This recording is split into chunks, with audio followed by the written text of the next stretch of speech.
How to create a shared Google Calendar. So first you want to go to calendar.google.com and make sure you're signed into your Google account. And then on the left side under My Calendars here, you should see all the available or the calendars you've created. And to create a new one, you can simply press the button here, the plus button, and then select Create New Calendar. And this will be a separate calendar that is not going to interfere with your personal calendars. So you can start by giving it a name like My Shared Calendar and a description if you want to, and then you can select the time zone to use for the calendar, and then click on Create Calendar. Now if you go back to the calendar view, you should see that the shared calendar we created is here, appears under My Calendars list. And then we can start creating events specifically for this calendar here. So you can click on the Create button here, choose an event, and then you can proceed to add an event as you usually would in the Google Calendars.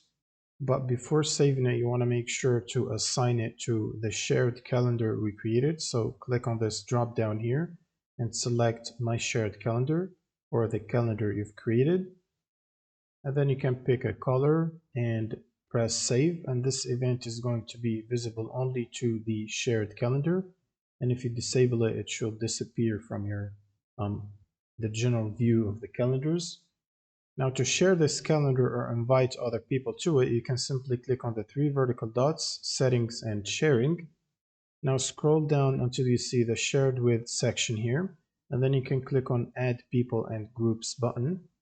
And from here you want to basically type the email of the person or the people that you want to invite.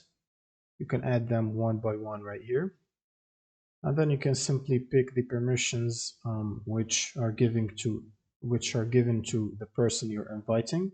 So for example, this person will be able to see all the events, or will be able to make changes to events, make changes and manage sharing, see only free busy hide details. So in this case, I'm going to make it see all the event details and click on send. And this will basically send an invitation to that person, which they will need to go to their email address and accept the invitation from there to be able to access and see our shared calendar. And if you want to remove them later from the shared calendar, you can simply click on the unshare button next to their name, which is this one right here.